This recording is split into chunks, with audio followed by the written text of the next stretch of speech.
تو پھر آپ یہ کیسے سمجھ سکتے ہیں کہ آپ اس کے ساتھ کسی لڑکی کو لا کے یا کسی لڑکے کو لا کے کہ بھائی وہ پھر بعد میں عادتیں بدل جائیں گی, کچھ ہو جائے گا. آپ کی اولاد جب آپ کے ساتھ رہ کے نہیں بدل پائی تو اس کے مخالف میں ایک ایسی پسند لے کر آنا جو آپ کو پسند ہو لیکن آپ کے بیٹے یا آپ کی بیٹی کا ہمسر نہ ہو, اس سلسلے میں مشکلات زیادہ آتی ہیں. تو کوشش کیجئے کہ آج کل جو یہ شادیاں ہو رہی ہیں کہ ماں باپ اپنے طور پر اب بھی فیصلہ کر دیتے ہیں, اور لڑکوں کو بس یہ فائدہ ہوتا ہے کہ ان کو پتہ ہے کہ ایک لڑکی آئے گی ان کا گھر سنبھال لے گی, لیکن جو وہ چاہتے ہیں وہ نہیں ملتا تو پھر آگے جا کے پرابلمز آتی ہیں. لیجیے ناظرین سے بھی رائے لیتے ہیں. آج کے پہلے کالر ہمارے ساتھ آ چکے ہیں. السلام علیکم. السلام علیکم جی, آپ لائیو آ چکے ہیں, بات کیجئے. السلام علیکم. کوئی بات نہیں, آپ دوبارہ آئیے. اور آج کا جو ہمارا ٹاپک ہے آپ کے سامنے ہے کہ کس انداز میں ہم اپنے جو شریک حیات منتخب کرنے جا رہے ہیں ان میں کیا کوالٹیز ہو اور اپنے آپ کو کس انداز میں پیش کرنا چاہیے. کھولنے کی کوشش ہے ماں باپ کو. ہم زیادہ دھوکے میں اب دیکھیں نا کہ اب میں فرض کیا 8ویں پاس ہوں اور میں کہوں میں ماسٹرز کیا ہوا ہے. تحقیق کیجئے. جی ہاں, تو یہ تھوڑا سا ہونا چاہیے یہ کہ تحقیق ضرور ہو. جی السلام علیکم. السلام علیکم. وعلیکم السلام. I'm calling from Leicester and I want to recite Dua Imam Zaman alayhi salam. Salawat Allahumma salli ala Muhammad wa ali Muhammad wa ajil farajahum.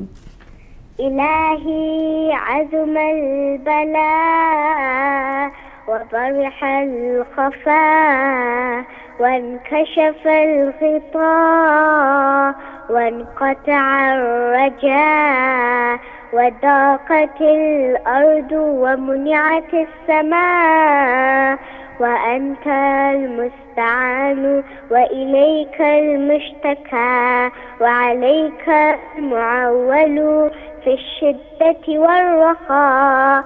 اللهم صل على محمد وآل محمد أولي الأمر الذين فرضتها علينا طاعتهم وعرفتنا بذلك منزلتهم ففرج عنا بحقهم فرجا عاجلا قريبا كلمح البصر أو هو أقرب يا محمد يا علي يا علي يا محمد اكفياني فإنكما كافيان ونصراني فإنكما ناصران.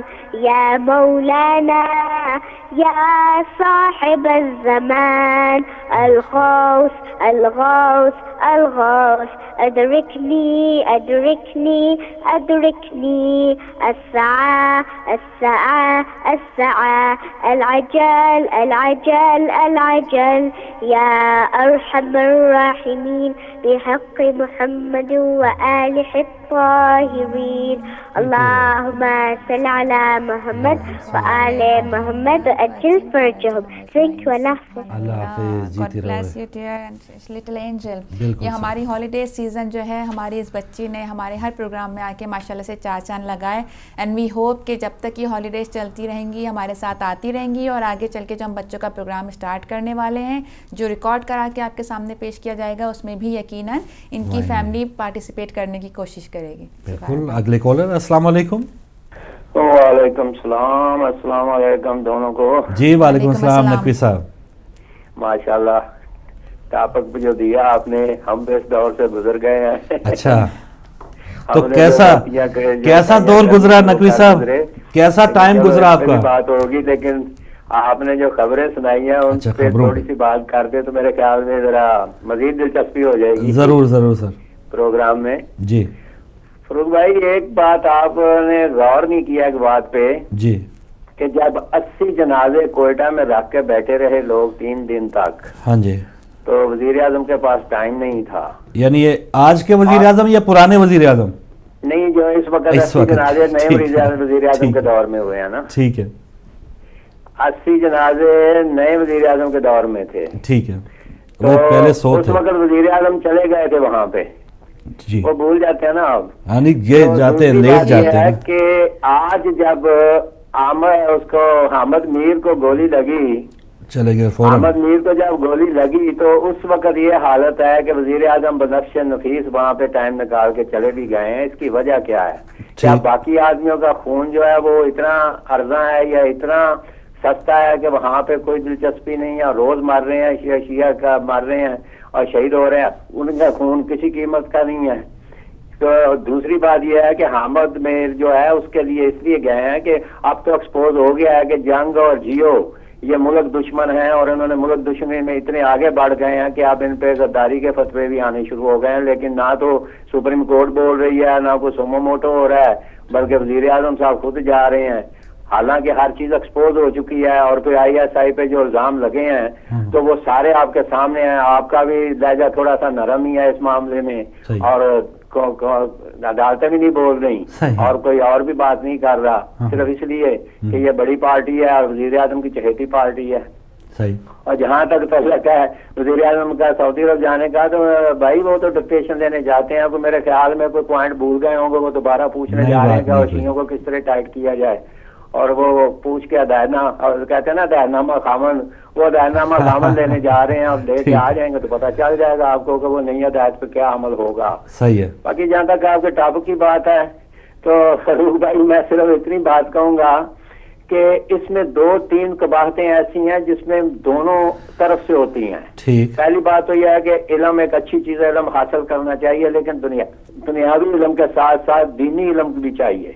لیکن آج ہوتا کیا ہے کہ اپنی بچیوں کو PhD کروا دیتے ہیں، دنیاوی علم تو دے دیتے ہیں، آٹا گوندنے کا انہیں پتہ نہیں ہوتا، سوئی سلائی کا پتہ نہیں ہوتا، کھانا پکانے کا پتہ نہیں ہوتا. لیکن جب وہ شادی کر کے گھر آتی ہے تو اس سے کہتے ہیں کھانا پکاؤ، تو وہ ڈگری سامنے رکھ دیتی ہے لنچ پہ، جی میں تو PhD ہوں، میں کھانا کیسے دوں آپ کو. اور جب کوئی بات کہیں تو وہ کہتے ہیں جی میں تو PhD ہوں، میں تو نہیں کر سکتی کچھ بھی. تو ایک تو قباحت یہ ہے کہ وہ والدین جو وہ دینی تعلیم نہیں دیتے، گھریلو تعلیم نہیں دیتے. دوسری بات یہ ہے کہ پہلے زمانے میں جب شادیاں ہوتی تھی تو خاندانوں کو ملتے تھے، اور کوشش یہ ہوتی تھی کہ اپنی بچی یا بچہ بڑے خاندان میں شادی کریں اس کی، تاکہ خاندان آگے بڑھے. آج یہ ہے کہ مادہ پرستی کا دور ہے. آج تو کہتے ہیں کہ اول تو بہن بھائی ہوں ہی نہ لڑکے کے، اور ماں باپ بھی ہوں تو وہ بھی دنیا سے چلے جائیں تو بہتر ہے ہماری بچی اکیلی راج کرے. تو ایک تو یہ بات ہو جاتی ہے. تیسری بات یہ ہے کہ لڑکا بھی اگر ہو تو ان کے پاس ان کی بھی یہی ہوتی ہے کہ لڑکے والے بھی جو جہیز وغیرہ کی سلسلہ شروع ہو جاتا ہے، وہ بھی کہتا ہے کہ کار کوٹھی جو میرے خاندان میں کسی نے نہیں لی اب مجھے بھی مل جانی چاہیے. وہ اپنی تقدیر لڑکی کے کندھوں پہ بدلنا چاہتا ہے. تو یہ سارا جو معاشرتی نظام جو مادہ پرستی کا شکار ہو چکا ہے، جس کی وجہ سے یہ سب کچھ ہو رہا ہے. لیکن ہوتا اس کا یہ ہے کہ جب آپ اس مادہ پرستی کے دور میں سے گزرتے ہیں، لڑکی جہیز لے کے آ جاتی ہے تو لڑکے کے گھر میں رکھنے کی جگہ نہیں ہوتی، وہ ہمسایوں کی بیٹھک لے کے وہاں رکھتا ہے. وہاں پھر جو فرنیچر کا اور جو ان کے جس کا حال ہوتا ہے وہ اللہ بہتر جانتا ہے. اور لڑکی والے اگر جہیز دکھائیں نا تو ان کی اپنی تسلی نہیں ہوتی، وہ سارے شہر کو دکھائیں گے تو پھر وہ پتہ چلے گا زیادہ آ گیا. صحیح ہے. تو یہ ساری قباحتیں جو ہے نا یہ مادہ پرستی کی وجہ سے، اگر ہم صبر تحمل اور خاندان کی عزت کو خاندان کی عزت کے ساتھ ملا کے چلیں گے تو ان چیزوں کی ضرورت نہیں پڑتی، اور پھر یہ شادیاں ہمیشہ کامیاب ہوتی ہیں. تھینک یو، مہربانی. بہت شکریہ نقوی صاحب، جزاک اللہ. صحیح ہے، بہت اچھی بات ہے. شادی سے بات ہم نے اسی لیے کی تھی کہ جب آپ نے کہا PhD کی ڈگری، تو اسلام نے بار بار اس بات کو کہا ہے. آپ کو پتہ چلے گا کہ گھر کے کام کرنا عورت کے لیے واجب نہیں ہے، وہ مورلی اور اخلاقی طور پہ وہ سارے کام کرتی ہے. اور جب آپ PhD لڑکی کو لائیں تو ڈیفینیٹلی پھر یہ سوچیے کہ پھر PhD لڑکی کی شادی PhD لڑکے سے ہی ہونی چاہیے. اگر آپ کو گھر میں ڈیفینیٹلی ایک میٹ چاہیے تو پھر میٹ کا ضرور انتظام کریں. لیکن یہ ساری باتیں آپس کی انڈرسٹینڈنگ پر ہیں، تو کوشش کیجیے کہ اسی لیے ہم بار بار اس بات کو کہہ رہے ہیں کہ کفو کا مطلب یہ ہے کہ برابری اور ہمسری کی بنیاد پر آپ لوگ رشتے تلاش نہ کریں، یا یہ کہہ دیں کہ کوئی سیلیبریٹی ہے یا لڑکی PhD ہے یا بیرسٹر ہے تو اگر ہم خاندان میں لائیں گے تو ایک اچھا ٹھپا لگے گا کہ لڑکی کے پاس یہ ڈگری ہے. جب آپ وہ ڈگری لے کر آتے ہیں تو پھر اس ڈگری کے لیے ہمیں اتنی ایفرٹس بھی اور قربانیاں بھی دینی پڑتی ہیں. اور جہاں تک بات رہ گئی ایک اپنے بزرگوں سے میں تھوڑی سی شکایت ہے کہ جو بزرگ 40 اور 30 سال پہلے یہاں پر آ کر بس گئے، جو مائیں بس گئیں، تو وہ یہاں پر اپنے سسرالوں کو چھوڑ کر آئیں.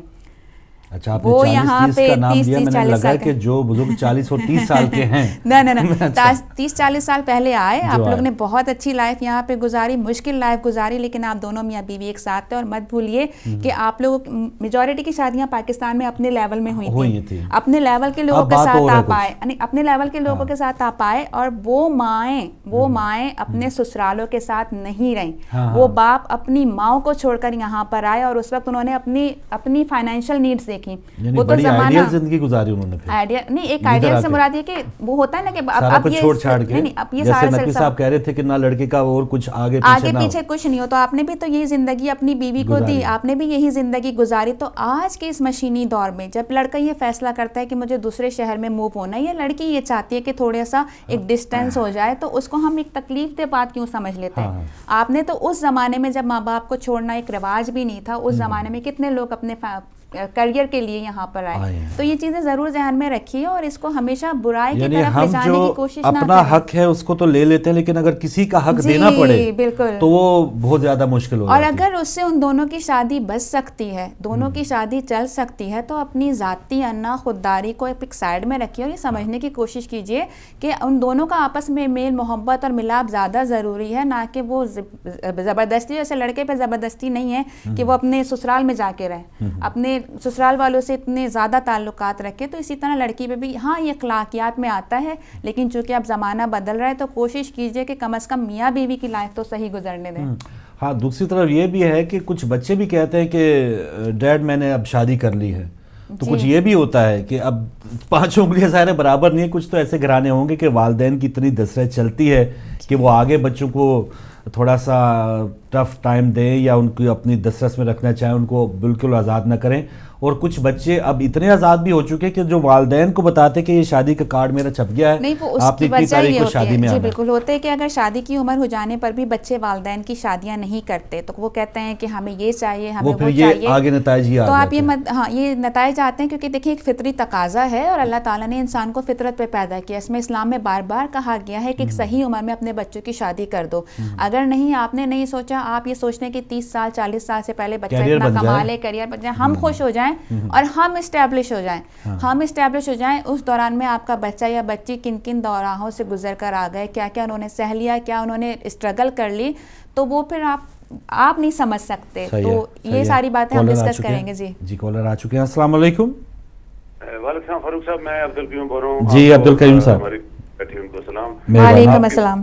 آپ کے خبروں کے اوپر میں 2-3 باتیں کروں گا, پھر آپ کے ٹاپک کے اوپر بھی میں بات کروں گا. ضرور. نقوی صاحب نے ایک کہا تھا کہ وزیر اعظم کیوں وہاں پہ پہنچ گیا, تو اس کا جواب میں دیتا ہوں نقوی صاحب کو. ٹھیک ہے. بات یہ ہے کہ یہ وہ لوگ ہیں جیسے احمد میر, یا وہ ایک عباسی ہے, انصار عباسی کیا نام ہے, یہ ڈاؤٹس ہیں, یہ سیاست دانوں کے پالے ہوئے, یہ وہاں پہ آپ کسی سے کم نہیں ہے, آپ بھی یہاں پہ اینکر ہیں تو کسی سے کم نہیں ہے. بات یہ ہے کہ بڑے چینلز کے اوپر ان کو پیچھے سے بڑا مال دیا جاتا ہے کہ بڑا بنا دیا جاتا ہے, بندوں کے خلاف باتیں کرنی ہے. اور یہ 2 بندے اتنے دلیر ہو گئے تھے فاروق صاحب کہ یہ آپ کے اداروں کے اوپر ایسے بیانات دے رہے ہیں کہ جیسے یہ اس ملک کے پریزیڈنٹ ہے کوئی, یا کوئی پرائم منسٹر. یعنی خارجہ پالیسی بھی ہمارے سے پوچھ کے کوئی بنانا ہے تو بنائے, خارجہ پالیسی تک ہمارا ہو, کوئی حکومت آ رہی ہے. کوئی یقین نہیں کر سکتا. میں نے تھوڑی آواز اس کی ٹیلی فون کی کھولی اس لیے کہ آپ کی آواز مجھے نہیں آ رہی تھی. جی آپ بات. یہ جو اتنی بڑی بات ہو رہی تھی پاکستان کے اندر, اتنے بڑے ادارے کو جس میں اتنا بڑا سیٹ اپ ہے, اس کو چیلنج کرنا, الزام لگا دینا, یہ ان کا اپنا منہ نہیں تھا, یہ منہ تھا سیاستدانوں کا اور میڈیا کے وہ لوگ جو پاکستان کے دشمن ہیں.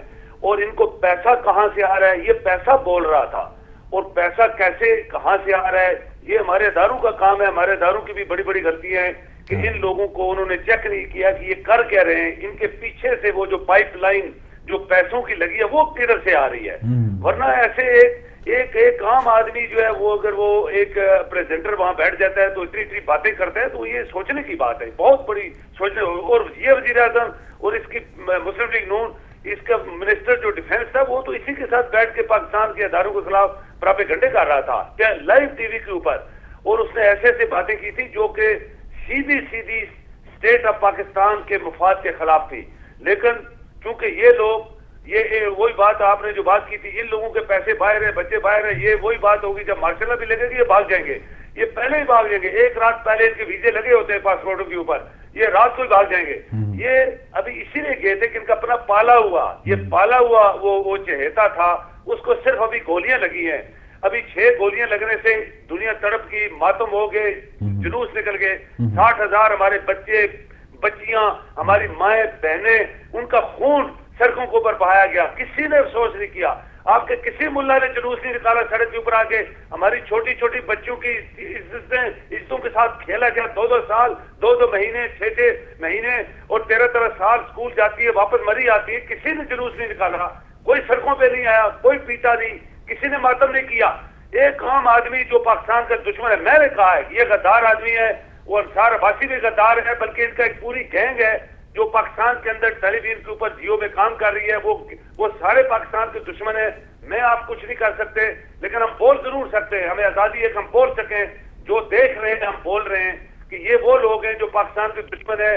مسلح افواج کے خلاف پروپیگنڈے کرنا, جو رات دن جاگ رہے ہیں. میں یہ کہتا ہوں 24 گھنٹے وہ کام کرتے ہیں اور ان کو تنخواہ دی جاتی ہے صرف 1 مہینے کے بعد. اور یہ لوگ ہیں, آپ دیکھیں ان کی پراپرٹیز دیکھیں. پہلے پاکستان کا پیسہ اپنے ذات کے لیے استعمال ہو رہا ہے وہاں سیاستدانوں کے ہاتھوں, جس سے پاکستان کے لوگ مر رہے ہیں, خودکشی کر رہے ہیں, بچے بھوکے, مائیں اپنے بچوں کو مار رہی ہیں. پیسے یہ کھا گئے ہیں, ملک ہمارا ہے. اس کے لیے ہمیں اٹھنا پڑے گا, عوام کو اٹھنا پڑے گا, ان کی گردنوں کے اوپر ہاتھ رکھنا پڑے گا. آگے بھاگ جائیں گے. آنے والے 10 دن میں آپ کو فاروق سے بتاؤں بڑے خطرناک ہے اس حکومت کے لیے. مشرف صاحب نے پھر اپلائی کر دیا ہے کہ مجھے جانے دو. یہ بولیں گے ہم نہیں جانے دیں گے. تو ISI کے اوپر بھی جو کچھ یہ کر رہے ہیں ادھر بھی کر رہے ہیں. فوج کے خلاف پروپیگنڈے, پھر فوج نے کل بتا دیے کہ ہم کسی کی کوئی بات برداشت نہیں کریں گے. تو پھر اس کا دیکھیں ان لوگوں کا اشر کیا ہے. یہ نواز شریف کی بیماری ہے. یہ آپ کی آ گیا قیوم صاحب. ابھی تھوڑا سا ہمیں یہ بتا دیں, ہمیں یہ جو چلے باہر کے جو ہم نے انتخاب کیا وہ تو ہو گیا, گھر میں کیا انتخاب کریں اور کس انداز میں نئے بچیوں کو آپ بتائیں گے تھوڑا بہت. جی میں آپ کی بات سمجھا نہیں. میں سر کہہ رہا ہوں کہ جو گھر کی سیاست ہے, گھر میں کون سا لیڈر چننا چاہیے. پتہ نہیں آپ کی آواز مجھے صحیح نہیں آ رہی. آپ کا پلیز میں سر چاہ رہا ہوں کہ یہ جو ٹاپک ہے اس حوالے سے کچھ بات کر دیں. گھر کی جو ہماری وزیر اعظم کون چنے ہم. بات یہ فاروق صاحب دیکھیں, شادی جو ہوتی ہے اس میں دونوں جو پارٹنر ہیں وہ پہلے تو اگر خود وہ چوائس اپنی کرتے ہیں یا والدین کرتے ہیں, ایکویلنسی اس میں ہونی چاہیے. برابری ہو, صحیح. یہ نہ ہو کہ اگر بیوی جو ہے وہ گریجویٹ ہے یا PhD ہے تو وہ جعلی ڈگری, جیسے ہمارے سیاستدان جعلی ڈگری لے کے MNA بن جاتے ہیں, تو اس کے مقابلے میں وہ جعلی ڈگری لے کے اس کا خامند بن جائے. یہ سراسر زیادتی ہے, یہ ظلم ہے. دوسری بات یہ ہے کہ اگر دونوں وہ اپنی مرضی سے اپنی تعلیم کے مطابق اپنے اسٹیٹس کے مطابق شادی کرتے ہیں تو میرا یہ خیال ہے کہ ان دونوں کو تا زندگی ایک دوسرے کی ریسپیکٹ کرنی چاہیے, ایک دوسرے کا ساتھ دینا چاہیے, ایک دوسرے کے ٹرسٹ کو, جو ٹرسٹ ہوتے ہیں آپس میں, اس کو دکھ نہیں پہنچانا چاہیے. اس کے خلاف کوئی ایسا کام نہ کریں کہ جو ٹرسٹ ہے آپ کا آپس میں وہ چلا جائے, اور وہ جو آپ کی ایک بندھن بندھا ہوا ہے اس کے اندر بے اعتمادی پیدا ہو جائے یا کوئی ایسی چیز پیدا ہو جائے کہ آپ کا گھر ٹوٹ جائے. تو یہ چیزیں, لیکن یہ جو آج کل بہت سارے یورپ میں دیکھیں ہر 4تھے دن طلاق ہو جاتی ہے. اس میں نقوی صاحب نے بھی بات کی تھی کہ بہت ایسے لوگ ہوتے ہیں جیسے مل کے اگر آپ نے کام کرنا ہے, اگر آپ نے مل کے کام کرنا ہے تو میاں بیوی دونوں مل کے کام کرو, گھر کو چلاؤ, عزت کے ساتھ چلاؤ, دونوں ماں باپ کی عزت کرو, دونوں سر سے بہن بھائیوں کی عزت کرو. تو کوئی مشکل نہیں ہے, یہ زندگی کوئی مشکل نہیں ہے. آپ نے خود اس کو چلانا ہے اور آپ کے اوپر منحصر ہے. ٹھیک ہے قیوم صاحب, بہت شکریہ, آپ شامل ہوئے. دونوں ایشوز پہ, باہر کی سیاست, اندر کی سیاست ہم نے کس طرح چلانی ہے. اب تو سیاستدان بچے بھی ہو گئے, ان سے بھی پوچھیں نا آپ کو امی اچھی لگتی ہے, ابو لگتے, کہہ رہے ہیں دونوں اچھے لگتے ہیں. تو وہ بھی بچوں کو بھی سیاست آ گئی ہے, انٹیلیجنٹ ہے. تو ٹرسٹ کی انہوں نے بات کی ہے, اور جعلی خامدوں کی بھی, اور جعلی جیسے انہوں نے بات کی کہ یہ جعلی رشتے, اس کا جو بنیاد ہے اس میں جال سازی نہیں ہونی چاہیے, حقیقت زیادہ ہو. کہ بچے آج کل کے آپ کے اتنے انٹیلیجنٹ ہیں تو ان کے اوپر تھوڑا سا ٹرسٹ رکھیے. اگر وہ کسی کو پسند کرتے ہیں انہیں موقع دیجیے کہ وہ اپنی پسند کو آپ کے سامنے لے کر آئیں, اور اگر وہ محسوس کرتے ہیں کہ اس کے ساتھ زندگی صحیح گزر سکتی ہے تو پھر ان کو اجازت دیجیے. کیونکہ شادی کے مسئلے میں سخت گیری بھی جو ہے وہ بہت سی پریشانیوں کا باعث بن رہی ہے. ابھی آپ مغرب کی اس مثال دی جا رہی تھی, لیکن اگر آپ ہماری طرف آ جائیں مسلمانوں کے یہاں تو آپ یہ دیکھیں گے کہ یہاں پر بھی بہت زیادہ رجحان درمیان ہو گیا. اور اس کی میرے خیال میں 98% جو وجہ ہے وہ میاں بیوی سے زیادہ جو آس پاس کے لوگ ہیں ان کی وجہ سے یہ طلاقیں ہوتی ہیں, کہ وہ جو مائنڈ سیٹ اپ بنا ہوا ہے ہمارا کہ اچھا ٹھیک ہے ان کے درمیان پریشانی ہے, تو وہ جتنا زیادہ ذلیل کرے گا شوہر اپنی بیوی کو اتنا زیادہ ہمیں سکون ملے گا. اور یہ تو عورت کی دشمن اس وقت بن جاتی ہے. تو کوشش کیجئے کہ جب میاں بیوی دونوں کے درمیان مسائل آئیں تو یا تو وہ کسی کونسلر سے رجوع کریں یا کسی عالم دین سے رجوع کریں, لیکن ایسی باتیں نہ ہو کہ وہ ایک ہی طرف کی بات سنی جائے, اور دونوں کے خاندان والے بیٹھ کے اگر معاملہ فہمی سے معاملے کو حل کرانے کی کوشش کرتے ہیں تو ٹھیک ہے, لیکن لڑکے اور لڑکی دونوں میں اتنی تو اپروچ ہونی چاہیے کہ وہ سمجھیں کہ ان کو نیگیٹو گائیڈ لائن دی جا رہی ہے یا پازیٹیو گائیڈ لائن. اتنا ضرور سوچ سمجھ کے, یہ نہ ہو کہ اور کونسلنگ بھی اس سے لیں یا اس کی مدد حاصل کریں رشتہ داروں میں سے بھی کہ جو اس کے اہل ہوں, امپیکٹ جو دے رہے ہوں, جو آپ کو فلیکسیبل ہونے کی بات کر رہے ہوں, جو آپ کو صبر کی تلقین کر رہے ہوں اور آپ کو آگے کے متعلق اچھی بات بتا رہے ہوں. نہ شوہر کو یہ کہہ رہے ہوں کہ بیوی پہ مزید ظلم کرو, اور نہ بیوی کو یہ کہہ رہے ہوں کہ ٹھیک ہے تم ہمارے گھر آ کے بیٹھ جاؤ. ان دونوں صورتوں میں ہمیشہ یہ دیکھا جاتا ہے کہ آس پاس کے جو لوگ ہیں اور رشتہ داروں کے رشتہ دار, پھر رشتہ داروں کے رشتہ دار, تو ہر شخص پھر اس سے فائدہ اٹھانے کی کوشش کرتا ہے. یہاں پر بھی بیرونی ہاتھ والا معاملہ ہے. ہم بھی کہتے ہیں دھماکہ ہوا بیرونی ہاتھ کا کام ہے, تو یہاں گھر کے ٹوٹنے کا بھی بیرونی ہاتھ ہی زیادہ ذمہ دار ہے. کوئی کالر ہے ہمارے ساتھ. السلام علیکم. وعلیکم السلام فاروق صاحب, آپ دونوں کی خدمت میں میرا بہت بہت سلام. وعلیکم السلام نقوی صاحب. یہ جو موضوع ہے شادی کا, میں اس کے متعلق تو کیا عرض کروں, پہلے بھی بات کر چکا ہوں, لیکن یہ ہے کہ اگر آپ اجازت دیں تو اس سلسلے میں ایک شادی کے اوپر ایک لطیفہ ہے, وہ اس میں سنا دوں آپ کو. بسم اللہ بسم اللہ. اگر آپ اجازت دیں. جی کیوں نہیں نقوی صاحب, بسم اللہ. اچھا, وہ ایسا ہے کہ میرے ایک واقف کار تھے جی, انہیں اس کا علم تھا کہ میں غالب کا بہت بڑا مداح ہوں ایز اے شاعر, بہت ہی اچھا شاعر تھا. تو میرے پاس بیٹھے تھے. ایک دن میں جب غالب کا کوئی شعر پڑھا تو وہ تو بھڑک گئے, کہنے کہ آپ کس منحوس کا کلام سناتے ہیں, وہ تو نہایت ذلیل اور گھٹیا پھٹیچر قسم کا آدمی تھا, ایسا بڑا برا بلا کہا انہوں نے. اچھا, میں نے کہا آپ اس سے کیوں سے اتنا ناراض ہو رہے ہیں, اس نے آپ کے ساتھ کیا کیا ہے؟ کہنے لگے بھائی تو شاعر ہے, تو اپنی شاعری کر, اپنی ادارہ کی باتیں کر, لیکن یہ کہ تو دوسروں کو غلط مشورے کیوں دیتا ہے؟ اچھا. تو میں نے کہا اس نے آپ کو کیا مشورہ دے دیا؟ کہنے لگے اس کا وہ شعر آپ نے نہیں سنا ہے کہ شادی سے گزر کہ غم نہ ہوئے, اردی جو نہ ہو تو دے نہیں ہے. کہنے لگے میں نے سن رکھا تھا کہ فلاں شخص جو ہے فلاں تجربے سے گزرا, اتنا اچھا ہوا, یہ ہوا وہ ہوا. غالب اتنا بڑا شاعر ہے تھا, میں اس وقت تک اس کو بڑا ہی سمجھتا تھا. تو جب اس نے کہا کہ شادی سے گزر تو میں نے کہا آؤ دیکھنا آتا ہوں, میں نے شادی کر لی. اچھا, ماشاءاللہ ایک بہت مضبوط قسم کی ہے پری ہے, کل بیوی مل گئی. صحیح.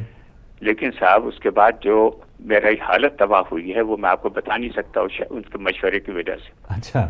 میں نے کہا کیا ہوا؟ کہنے کہ روز پڑتی تھی وہ مجھے. اچھا. اور چونکہ چوڑی چکلی تھی, بہت مضبوط تھی, تو بس بھی نہیں چلتا, چوٹ بھی لگتی تھی. ٹھیک ہے. تو میری تو زندگی تباہ ہو گئی اس کی وجہ سے. ابھی صرف اس لیے کہ غالب نے یہ مشورہ دیا تھا کہ شادی سے گزر کہ غم نہ ہو گئے.